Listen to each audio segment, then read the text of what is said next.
కాంగ్రెస్ చేస్తుందని చెప్పి కేటీఆర్ ఆరోపణలో ఉన్న ఆంతర్యం ఏంటి సార్?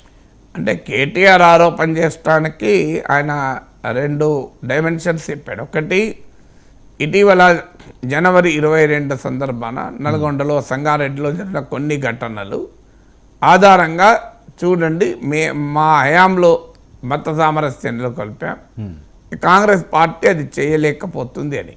దానికన్నా ముఖ్యంగా ఆయన చెప్పింది ఏంటంటే మంత్రివర్గంలో ముస్లిం లేడు, కారణం ఒక్క ఎమ్మెల్యే కూడా ముస్లిం లేడు అని చెప్తున్నారు.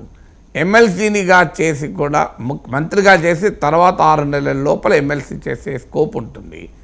షబీర్ అలీని మంత్రి చేయకుండా మంత్రి హోదాలో అడ్వైజర్ ఇచ్చారు అన్నది బీఆర్ఎస్ ఆరోపణ.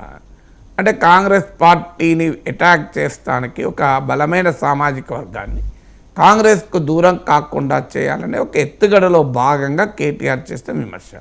ఈ విమర్శలో ఉన్న వ్యూహం ఏంటి, అసలు ఈ విమర్శ చేసే అధికారం అవకాశం బీఆర్ఎస్కు ఉందా? ఈ 2 డైమెన్షన్స్ వస్తాయి.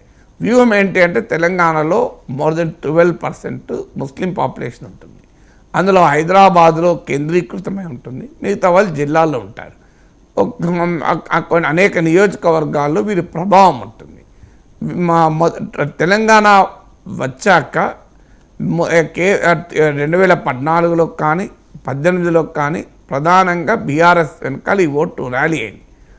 దానికి కారణం ఏంటంటే ఎంఐఎంతో బీఆర్ఎస్కున్న దోస్తీ కావచ్చు. సో అలాగే కాంగ్రెస్ పార్టీ 10 ఏళ్ల పాలన తర్వాత ఎదుర్కొన్న యాంటీ ఇన్కంబెన్సీ కావచ్చు. సో బీజేపీని నిలువరించింది కనుక బీఆర్ఎస్ అనే అభిప్రాయం కావచ్చు. కేసీఆర్కున్న సెక్యులర్ ఇమేజ్, ముస్లింలకు రెసిడెన్షియల్ స్కూళ్ళు ఇలాంటి కొన్ని పెట్టడం కావచ్చు. Especially BRS anti Modi stand తీసుకున్న తర్వాత ముస్లిం ఓటు ఇంకా కన్సాలిడేట్ అవుతుందని బీఆర్ఎస్ భావించింది. కానీ ఇటీవల అసెంబ్లీ ఎన్నికల్లో మనం స్టడీ చేస్తే క్లియర్గా 1/3 ముస్లిం ఓటర్స్ కాంగ్రెస్కు కూడా షిఫ్ట్ అయ్యారని మీకు పోస్ట్ పోల్ స్టడీస్ చెప్తున్నాయి. అంటే బీఆర్ఎస్కు ముస్లిం ఓటు పైన గుత్తాధిపత్యం లేదు. ముఖ్యంగా హైదరాబాద్ ఆవల ముస్లిం ఓటర్ కాంగ్రెస్ కూడా భారీగా షిఫ్ట్ అయ్యారు. లోక్సభ ఎన్నికల్లో ఇది ఇంకా ఎక్కువ షిఫ్ట్ అయ్యే అవకాశం ఉంటుంది. ఎందుకంటే లోక్సభ ఎన్నికలకు వచ్చే వరకు నరేటివ్ మారుతుంది. మోడీని ఓడించేది, బీజేపీని ఓడించేది కాంగ్రెసే అనే భావన వచ్చాక మైనారిటీ ఓటు మరింతగా కాంగ్రెస్ వైపు గ్రావిటేట్ మరలే అవకాశం ఉంటుంది. కర్ణాటకలో ఈ అనుభవం ఉంది. బీజేపీని ఓడించగలిగే బలమైన ఫోర్స్గా కాంగ్రెస్ ఉండడంతో జేడీఎస్ వెనకాలన్న ముస్లిం ఓటర్ కూడా కాంగ్రెస్ షిఫ్ట్ అయ్యాడు. అలాగే యూపీలో సమాజ్వాదీ పార్టీ ముస్లిం ఓటు పైన గ్రిప్ ఉన్నా కూడా ఇటీవల కొన్ని మున్సిపల్ ఎన్నికల్లో కాంగ్రెస్ పార్టీ కూడా ఓటేశారు. అందువల్ల రేపు లోక్సభ ఎన్నికల్లో మారిన నరేటివ్లో కర్ణాటకలో జేడీఎస్ ఎలా ముస్లిం ఓట్ను అసెంబ్లీ ఎన్నికల్లో కోల్పోయిందో పార్లమెంట్ ఎన్నికల్లో మరింతగా బీఆర్ఎస్ కోల్పోయే అవకాశం. అసెంబ్లీ ఎన్నికల్లోనే ముస్లిం ఓటు బీఆర్ఎస్ నుంచి కొంచెం గణనీయంగా కాంగ్రెస్ షిఫ్ట్ అయింది. లోక్సభ ఎన్నికల్లో ఈ షిఫ్ట్ మరింతగా పెరిగే అవకాశం ఉంది. కారణం కాంగ్రెస్ రాష్ట్రంలో అధికారంలో ఉంది, బీఆర్ఎస్ ఓడిపోయింది. దేశంలో బీజేపీని ఎదిరించగలిగే సత్తా ఉన్న పార్టీ కాంగ్రెస్ కనుక. సో అందువల్ల ముస్లిం ఓటును బీఆర్ఎస్ నిలుపుకొనటానికి ఒక ఎత్తుగడగా కాంగ్రెస్ ముస్లింలకు అన్యాయం చేసింది అన్న నరేటివ్ను బిల్డ్ చేసే క్రమంలో కేటీఆర్ చేసిన వ్యాఖ్యలు. ముస్లింలకు మంత్రివర్గంలో స్థానం లేదు, నిజమే. మన మహిళలకు మొదటి బీఆర్ఎస్ మంత్రివర్గంలో స్థానం లేదు. మరి మహిళలకు బీఆర్ఎస్ అన్యాయం చేసిందని చెప్దామా? వాస్తవంగా ఇటీవల ఎన్నికల్లో కూడా ఉమెన్ ఓటర్స్ మేల్ ఓటర్స్తో పోలిస్తే రిలేటివ్లీ బీఆర్ఎస్కి ఎక్కువ మంది ఓటేశారు సంక్షేమ పథకాల ప్రభావం వల్ల. అందుకే మరి 5 ఏళ్ళు మన మహిళా మంత్రే లేరు కదా. 5 ఏళ్ళు మహిళా మంత్రే లేరు కనుక మహిళలకు అన్యాయం చేసిన కంక్లూజన్ కదమ్మా. ఇప్పుడు జనవరి 22 నాడు నల్గొండలో సంగారెడ్డిలో జరిగాయంటున్న ఘటనలు చాలా చిన్నవి. బీఆర్ఎస్ హయాంలో బైన్సా లాంటి ఘటనలు జరిగాయి కదా. మరి దాని సంగతి ఏంటి? సో అందువల్ల బీఆర్ఎస్ విమర్శించేటప్పుడు తమ వైపు కూడా మరి ఇవి అటాక్ అవుతాయి అనేది మర్చిపోకూడదు.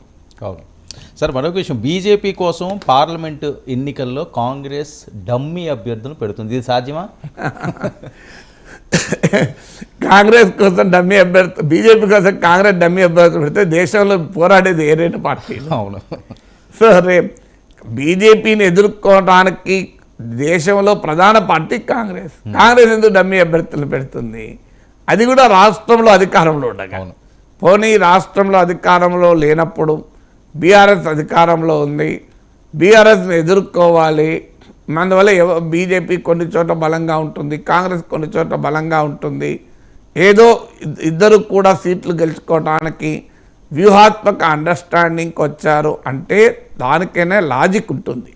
ఎందుకంటే తమకు కూడా సీట్లు రావడానికి రెండు జాతీయ పార్టీలు దేశంలో కొట్లాడినా రాష్ట్రంలో అండర్స్టాండింగ్లోకి వచ్చాయి అంటే దానికి ఏదో ఒక లాజిక్ ఉంటుంది. కానీ ఇవాళ రాష్ట్రంలో కాంగ్రెస్ అధికారంలో ఉంది, దేశంలో బీజేపీతో కొట్లాడే పార్టీ కాంగ్రెస్. ఇప్పుడు మధ్యలో కాంగ్రెస్ డమ్మీ అభ్యర్థులు పెడుతుంది అంటే కేటీఆర్ ఆ రకంగా మాట్లాడాలని ఆంతర్యం ఏంటి సార్? ఏమైనా ఇన్సైడ్ ఉందా?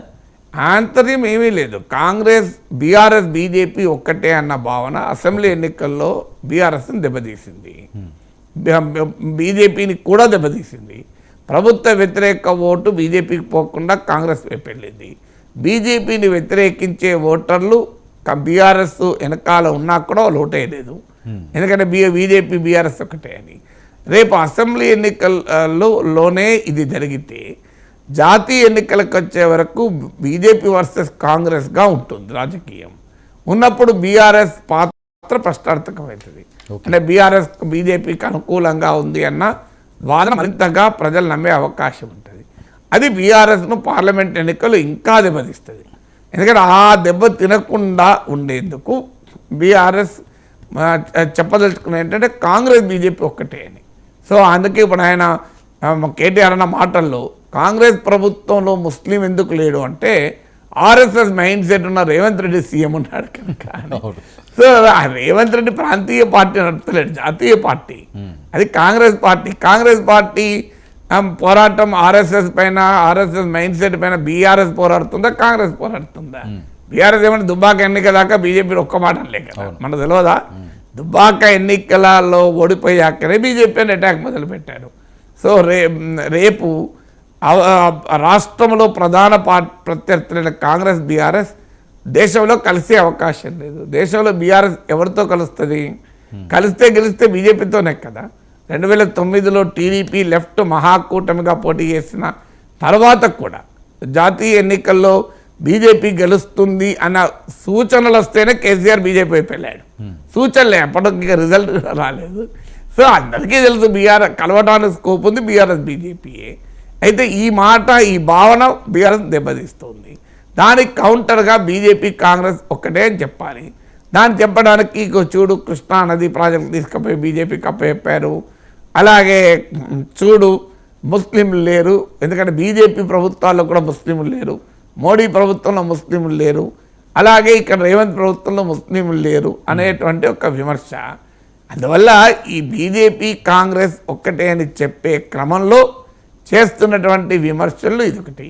కానీ ఇది రాజకీయంగా క్లిక్ కాదు. మరి బీఆర్ఎస్ నాయకత్వం ఎందుకు ఈ రకంగా వ్యూహాత్మకంగా ఆలోచించలేకపోతున్నారు అని. సో కాంగ్రెస్ ప్రభుత్వంలో ముస్లిం లేరంటే కాంగ్రెస్ బీజేపీ ఒకటే అంటే ఇట్లా నమ్ముతారని జనం. దేశంలో కొట్లాడేది కాంగ్రెస్ బీజేపీ అయితే ఈ రెండు పార్టీలు ఒకటే, బీజేపీ కోసం కాంగ్రెస్ డమ్మీ అభ్యర్థులను పెడుతుంది అని చెప్పే నరేటివ్ జనం యాక్సెప్ట్ చేయరు.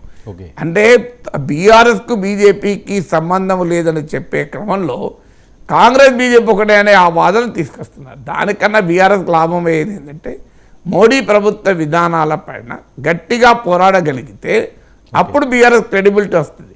మీరు ఎన్ని చెప్పినా బీజేపీ కాంగ్రెస్ ఒక్కటే అని దేశంలో ఎవడు అనుకోరు, ఆ రెండు పార్టీలు పోటీ పడుతున్నాయి కనుక. సో అందువల్ల బీఆర్ఎస్ టైం వేస్ట్ తప్పి ఉండదు. బీజేపీ కాంగ్రెస్ ఒక్కటే, ఈ రెండు పార్టీలు కలిసి మా మీద పడతాయంటే ఎవరు ఒప్పుకుంటాడు? చెప్పదలుచుకున్న మోడీ ప్రభుత్వ విధానాలపైన బలమైన పోరాటం కనుక నడిపితే అప్పుడు బీఆర్ఎస్ నమ్ముతారు బీజేపీతో సంబంధం లేదని. అది వదిలేసి ఇంకా బీజేపీకి అనుకూలమైన మైండ్ సెట్తో మాట్లాడుతున్నారు. ఇటీవల కవిత మాట్లాడారు, హిందువుల మనోభావాలను కాంగ్రెస్ ఎప్పుడు దెబ్బతీస్తుంది, హిందూ వ్యతిరేక డిఎన్ఏ కాంగ్రెస్లో ఉంది.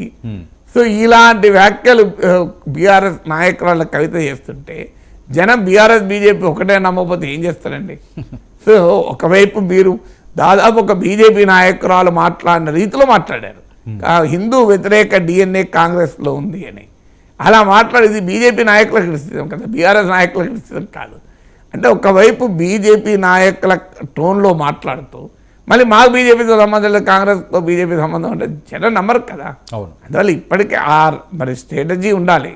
స్ట్రాటజీ ఏమో ఉండాల్సిందేమో మోడీ ప్రభుత్వం పైన తాము నిజంగా పోరాడతాము అనే నమ్మకం కల్పించాలి. ఆ నమ్మకం వదిలేదు కాంగ్రెస్ బీజేపీ ఒకటే కాంగ్రెస్ డమ్మీ అభ్యర్థులను పెడుతుంది,